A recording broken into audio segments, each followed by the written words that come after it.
February 2021, the date when Ryan Reynolds and Rob McElhenney purchased Wrexham Football Club. There's been lots of changes and certainly lots of players that have come through the doors at Wrexham Football Club. Some signed by Dean Keats, the manager who was there prior to the takeover. But of course, most of these players have been signed by the current manager, who was the very first one appointed by Ryan Reynolds and Rob McElhenney, Phil Parkinson. Wrexham have signed 35 players in that time.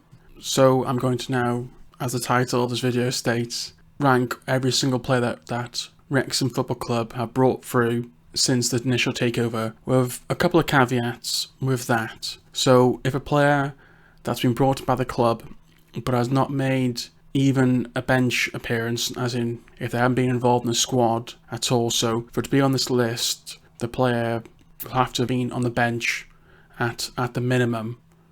So with that stipulation, here are every single player signed by Wrexham Football Club since the takeover by Ryan Reynolds and Rob McElhenney in February 2021.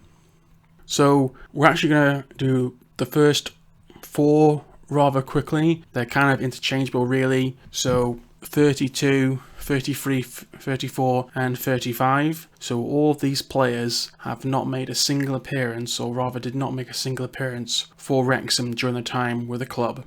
So that's Charlie Trafford, Lee Camp, Rory Watson and Kai Calder-Park. Now you'll probably notice that 3 of those players are goalkeepers.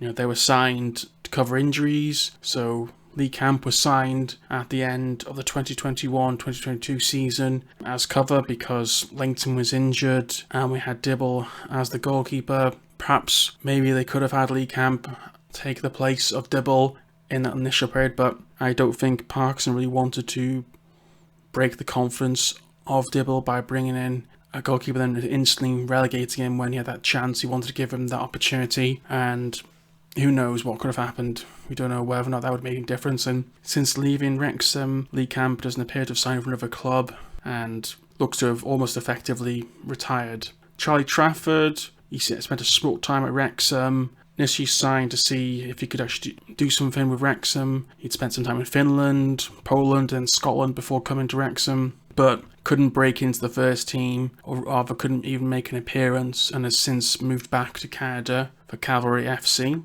So he's been playing there the last season. And then obviously 2 quite recent, Rory Watson and Kai Calder-Park. So Rory Watson came from Scunthorpe. He was on the bench quite a bit, far more than Kai Calder-Park, who only made a couple of appearances on the bench. Rory Watson could almost feel a bit annoyed he didn't get an opportunity to play, considering we had Langton, who was injured, and Howard, who probably was making some errors. He could have felt a bit disappointed he didn't get opportunity, but it's probably best he moves on and does something with his career now, because he's spent about a season and a half really not doing much. And then we've got Kai Calder-Park, pretty young Australian goalkeeper, still got plenty of time in his career. There's less involvement really for him. Perhaps Wrexham, potentially could have kept this one and seen how he got on, but well, I guess we'll never know what could have been. The next one, Scott Butler, again, obviously higher than the last 4.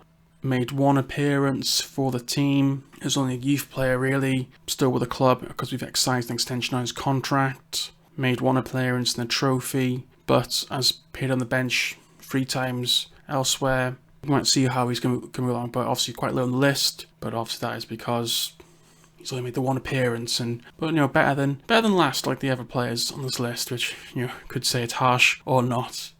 Number 30, Chris Sang. So Chris Sang was signed by Dean Keats in April 2021 as one of 3 players on non-contract basis, as it was quite late in the season. We needed players to come in. He was signed to provide more depth for the side because we had problems with injuries at that point. He would only make 1 start in a 2-2 draw away at Maidenhead, and he's also made a couple of appearances off the bench, but that was it really. He wasn't involved in any of the final 5 games of the season and then was released. Now playing at Nantwich, still pretty young, maybe could still do something else in the future, but in terms of his Wrexham career, didn't really particularly do much with that one.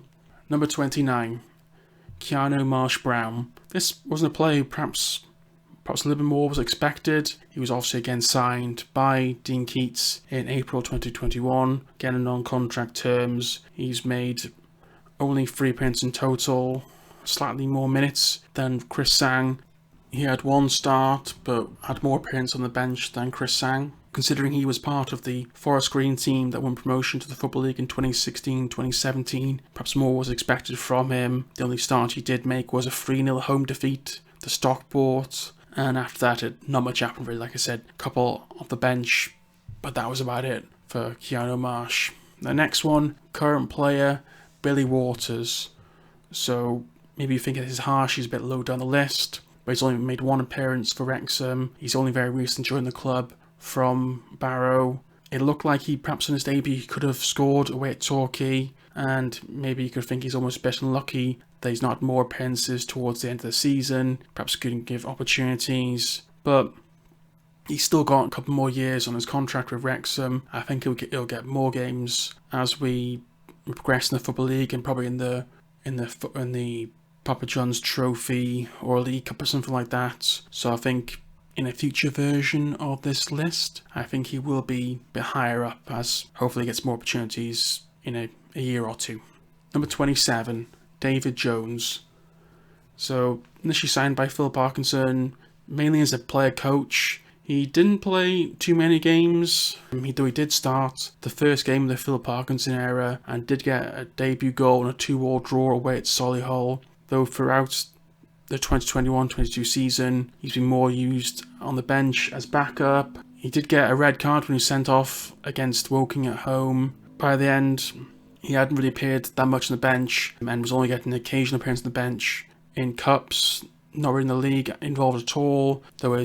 You're thinking perhaps he's been retired, but his last appearance would be an actual start against Altrincham in the FA Trophy in January 2023, so perhaps he might still be involved in the odd game here or there. He's not been officially announced as retired, but that might be a different thing coming into the AFL because you have to be part of a squad limit. But if he's in the cup competition, it might be a little bit different, so he might get the odd game here and there, or he might prefer to give young players a go in those sort of games. Number 26. Sean Brisley. Sean Brisley signed for Wrexham the summer of 2021 after being released by Port Vale on a 2-year deal. So initially it looked like this was going to be a good signing, and he looked like he was quite experienced, quite well thought of at Port Vale. The problem with Brisley really was that he was very unfortunate in pre-season, getting a knee injury, which meant that was the end of him for a month or so, and he found it very difficult to get back into the team. He was struggling for game time and would make 5 appearances, all starts, and would score once against Barnet in a 3-0 win. Of course, with him struggling to get in the team and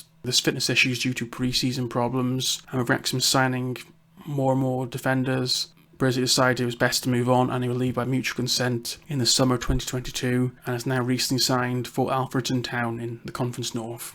Number 25, Gold Mateo. Gold Mateo, he was signed by Dean Keats as the last of the non-contract players. Mateo would probably have the most impact of the 3 players signed, with the big striker scoring 3 times in 11 games, though 2 of those would come against his future employers Kings Lynn, with the striker signing for the National League North side after being released in summer 2021. He did look like a big presence, and probably we needed that at the time. Probably wasn't enough to help us in a promotion campaign, obviously, as we missed out in the playoffs with Dean Keats, with Mateo as part of it. He seems to have done quite well at Kings Lynn, as being one of the top goal scorers in the Conference North, so probably found his level there, and maybe he'll make it back to the Conference Premier with Kings Lynn, or another club comes to pick him up later on. 24. Jake Hyde. Signed in the summer of 2021 by Philip Parkinson on a 2-year deal.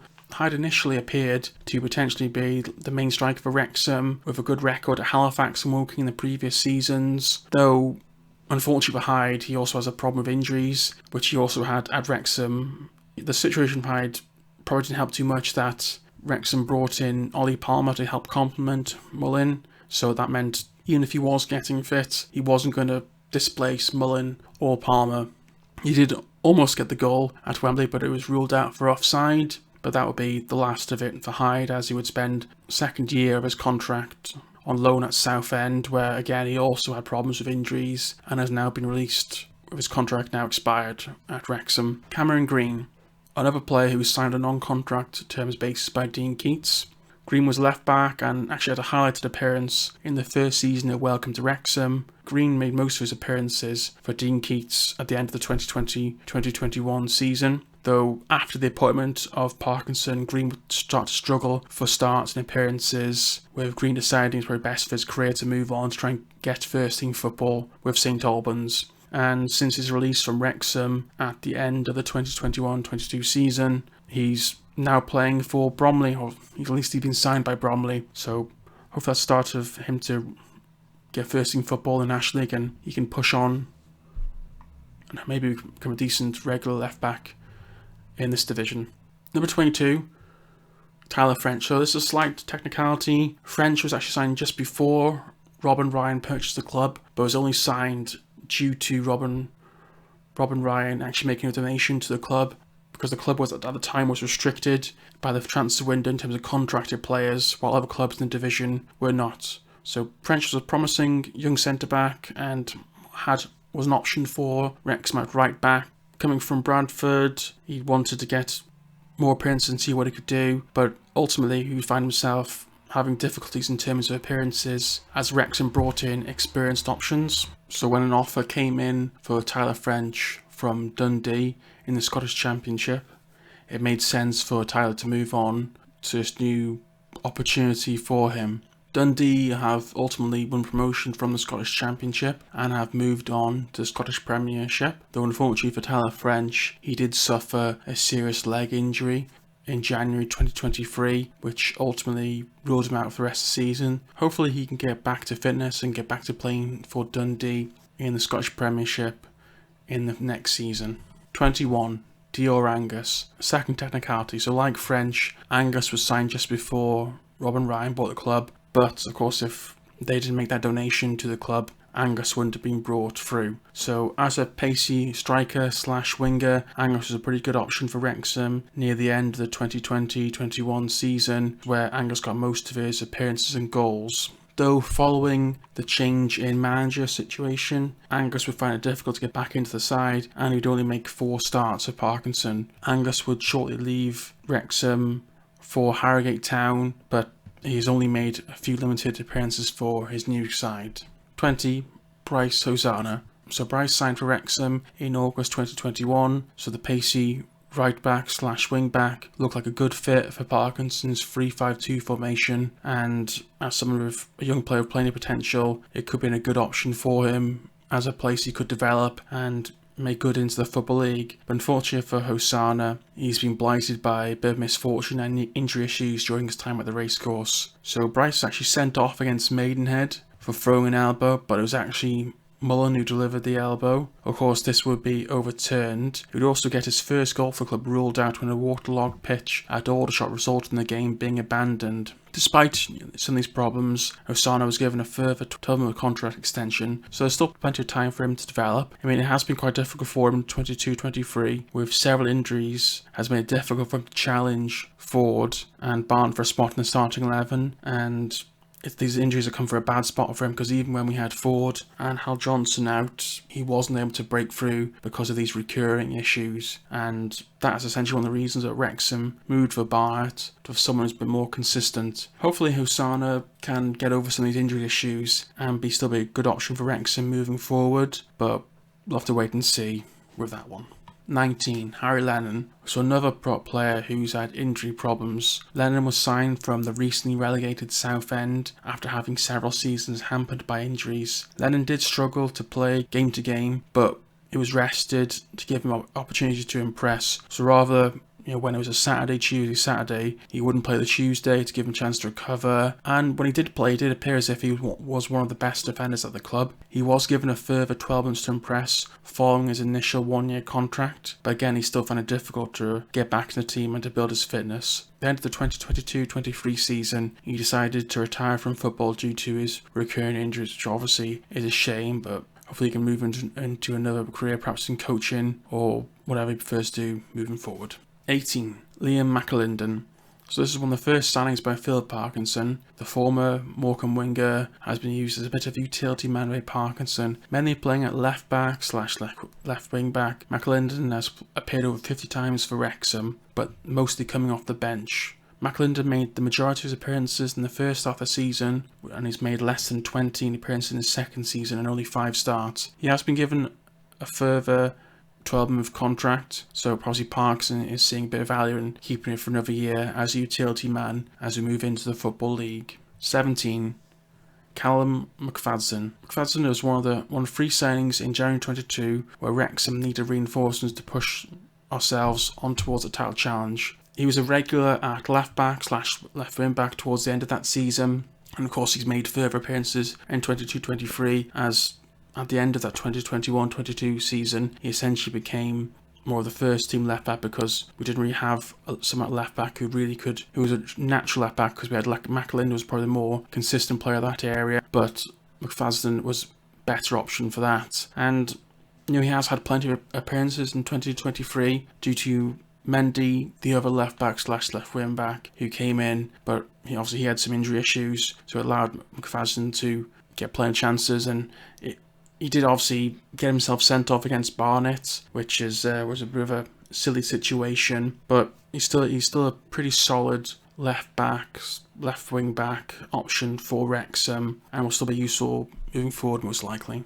16. Andy Cannon. So Andy Cannon hasn't been too long at Wrexham, so he joined from Hull in December as Wrexham looked to strengthen their midfield. Cannon had actually been left out of the Hull's EFL squad, so this meant Cannon hadn't played too much, so he needed time to recover his fitness, so it took some time for him to get a spot in the Wrexham squad. But after he had regained his fitness, he would take a permanent place in the starting 11, replacing regulars like Luke Young for the final stretch of the season, and I'm sure we'll see more from Cannon next season in the Football League and see if he'll get even more performances with a full pre-season behind him to develop him further. 15. Mark Howard. So this might seem a little bit harsh to have Mark Howard this low, but there's plenty of players who've done better for Wrexham over the last couple of years. So he joined Wrexham in the summer of 2022 after leaving Carlisle at the end of the previous season. Howard would come in as competition for Leighton and to become a number 1, and with Leighton's injury issues initially, he maintained an almost uncharged position, being number 1 for some time. He would make some errors, some lack of concentration, but was mostly a good performer, though again, when Leighton started to get his fitness back, he would lose his spot. But unfortunately again, Leighton would be injured, and rather than having Howard as number 1, Parkinson would look for other options, and that's part of the reason why Howard is a bit further down this list, because perhaps if Parkinson had a bit more confidence in him, he probably wouldn't have gone looking for that certain player to become Wrexham's new number 1. 14. Ryan Barnett. So Ryan Barnett is a very recent signing for Wrexham, joined late in the 2022-23 season, and he moved straight into the starting 11, with Wrexham struggling with injuries at right back and right wing back. So Barnett, very exciting attacking threat, whipping balls in and getting crosses in, and caused defences all sorts of problems, and was certainly unfortunate not to get a goal or two during the last 2 games of the season. I'm certainly excited to see what he can do in the Football League and see if he can push on again. 13. Anthony Ford. So just slightly ahead of Barnett on this list, Ford was a more experienced option at right back. Ford arrived from League One and was very assured at right back. Well, he was a regular through most of the season, having no particular injury issues until personal circumstances left him at the side, which resulted in Wrexham being quite short in that right side of defence, which then resulted in Wrexham bringing through Barnett to the club. But Ford would return to the side during a 3-0 win over Yeovil Town, which he scored the opening goal. I think Ford's going to be a very important player in League 2 as a very experienced right back who should give good defensive cover for us as we certainly play against teams who are a lot better than we faced previously. 12. Jacob Mendy.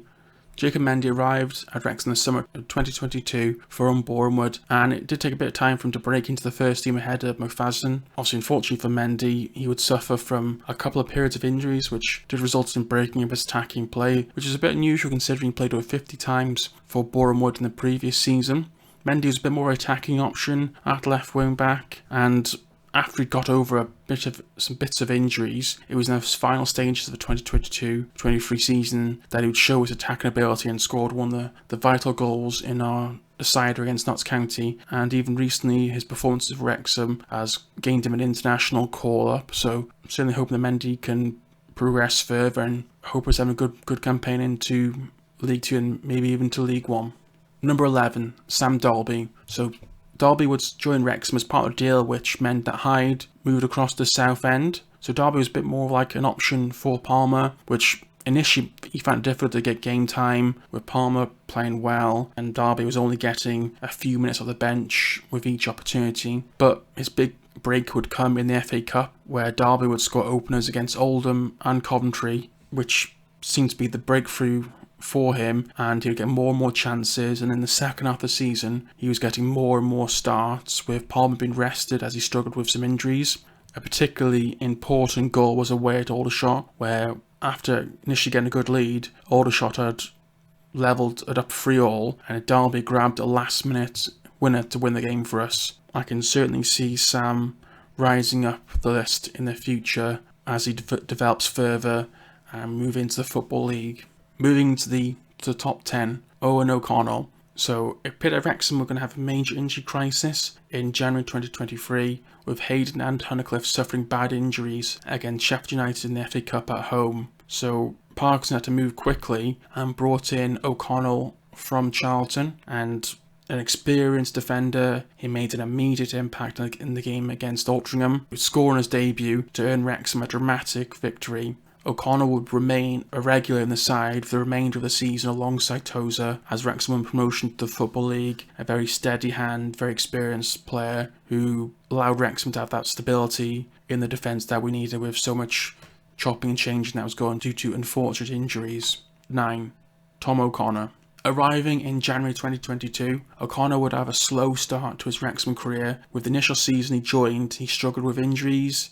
He did have improved form in 2022-23 with some impressive performances, especially in the FA Cup against higher opposition. He did have some further injuries in the season of 2022-23, but was able to return to starting 11, but wasn't just used in midfield, but was also used in centre-back, showing his versatility to the team and his ability to play the ball out back, because sometimes when you've seen O'Connor on the team sheet, you weren't sure if he was going in defence or if he was going to be in midfield. It would change of formation. But if it looked like it was going to be a change of formation, it was going to be. He was going to be part of the back three, because Parkinson generally doesn't change his formation for Wrexham. But Tom O'Connor showed that he's a very important player, and hopefully those injuries that he's had since he's joined Wrexham through his 18 months he's been with us, that's of the past now, and he can develop further. So number 8, James Jones. So I debating whether or not O'Connor would be ahead of Jones, and I felt that Jones probably deserved to be higher on the list because he's made 100 appearances in this time. He's not really had any issues in terms of injuries. He's been mostly a regular in the team, with some small periods where he's been displaced, but he's a very energetic player, and he's always seemed to be trying to get on the end of missed opportunities, and he's getting into the box, and was always looking to create and cause problems to the defence. Perhaps, like I said, maybe O'Connor might get ahead of Jones in the future, but Jones particularly hasn't really played. There's been no particular issues with him, and that's why he's so high up the list. So number 7, Ben Foster.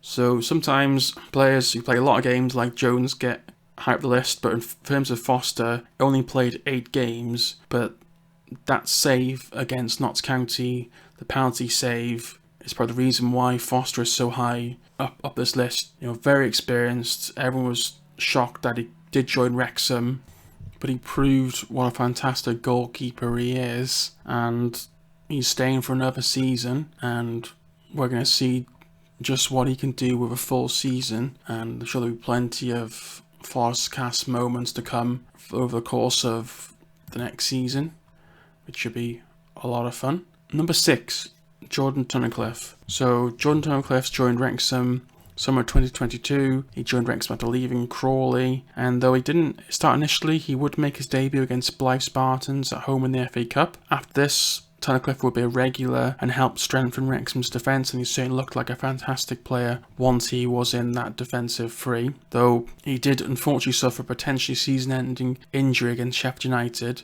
but that would not be the case, as he would recover early and return to the side under a month later, and then he would remain part of the starting lineup as a regular alongside Tozer, with the occasional time where he would be out of the squad. Number 5, Aaron Hayden. One of the earlier Wrexham signings by Phil Parkinson. Hayden joined Wrexham from Carlisle, and he'd be a strong part of defence over 2 seasons. But not just that, he'd be an important goal scorer, of Hayden being a big threat at set pieces and linking well with Tozer's long throws. He scored just under 20 goals so far for Wrexham, which for a centre-back is fantastic. And up until his injuries this season, he was one of the top goal scorers in the National League, which, like I said, is pretty crazy. Though he has been a bit unfortunate in both seasons, where he suffered season-ending injuries, which meant he missed out on the playoffs in his first season and then the end of the promotion-winning season. Hopefully that doesn't happen again in his third season, which would be quite devastating, as this seems to be, it hasn't happened for him in previous clubs. So maybe just a couple of freak occurrences and everything will be fine in the next season. For Elliot Lee, so probably one of the major signings on the opening of the 2022-23 season. Lee would come off the bench in his debut game for Wrexham, where he had 2 goals to give Wrexham their first victory over Eastleigh. Lee would most start from the bench for the first couple of months, but after making to the first team in October, Lee would be a regular for Wrexham throughout the season, scoring some vital and spectacular goals, including the 3rd goal against Notts County in that title decider. And he's been certainly a fantastic creative element for Wrexham throughout the course of the season, and we're looking forward to seeing what he can do in League 2 next year. So into the final 3, so that is starting with number 3, Ollie Palmer. So he signed from AFC Wimbledon for a club record fee in January 2022. Palmer would make an immediate impact, scoring his debut game against Grimsby. He'd play a big part in Wrexham's strong run towards the end of 2021-22 season, but obviously that season didn't end in success, with us losing the playoffs. But he was still an important part of the following season, where he did suffer some bit of injuries and some drop in form, but still has made a big impact for Wrexham with 78 appearances and 33 goals, and he's a big presence in the team, and he's really enjoying it. He's even brought out his own clothing brand with Wrexham 1864, so he's still got a lot to give for Wrexham moving forward. Number 2, Ben Tozer. So signed from Cheltenham just after the start of the 2021-22 season, Ben has been a consistent presence in the Wrexham first team. He's made over 100 appearances for Wrexham, all starts.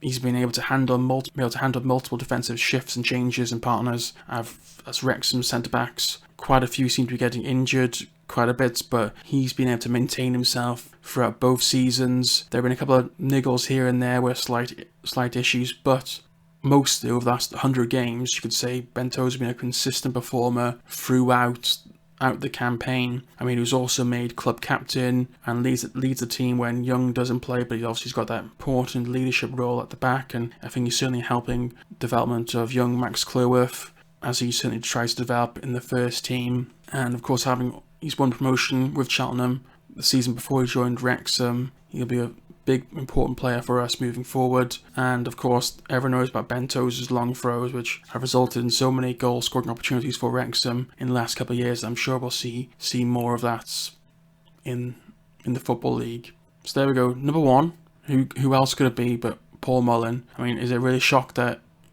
he's number 1 on this list? I'm sure for many other people, he would also be on their number 1 list. You could say this is the man, one of the main men of the new Wrexham of Ryan Reynolds from McElhenney's takeover.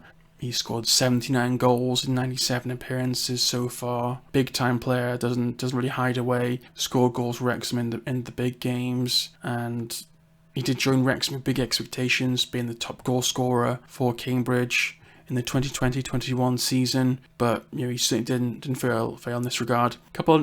Even a couple of red cards against Maidenhead haven't really tarnished that. I mean, it seems like every team knows about Paul Mullen's threat, but he still managed to get through and score, and he scored against Coventry and Sheffield United and scored in the big game against Notts County, so he's made his big impact in helping Wrexham get to the Football League, and obviously there's no doubt that Mullen will go down as a Wrexham legend. Might be difficult for him for the all-time goal scorer for Wrexham, but I'm sure he'll be knocking on the door of those higher ups pretty soon, and I think he could easily be playing for Wrexham if we were to get to the Championship, be playing for us then and still scoring plenty of goals for Wrexham. But yeah, there we go. That's the 35 players for Wrexham who been signed during the Ryan Reynolds, Rob McElhenney era. Obviously, like I mentioned at the beginning, players who were signed but had no appearances or didn't even go on the bench. I didn't include those because I think they weren't really involved. So people like Lewis Lloyd, who was at the TST event in America, they didn't actually make any appearances or were on the bench at all, so I've not included those. I did feel a little bit unfair for that. But perhaps you think I should have included them. And maybe again I'll do another one of these in a couple of years' time after a few more signings been made by Wrexham. And maybe if I was to, if I get sometime in the future get, 10,000 subscribers, I could go through every single Wrexham player played in non-league and rank all of them. That would be a fun little project to work on. But until then, and see if you want to help me get to that point, and I've made it all the way to the end here, please subscribe, and we'll chat to you soon. Thanks. Bye bye.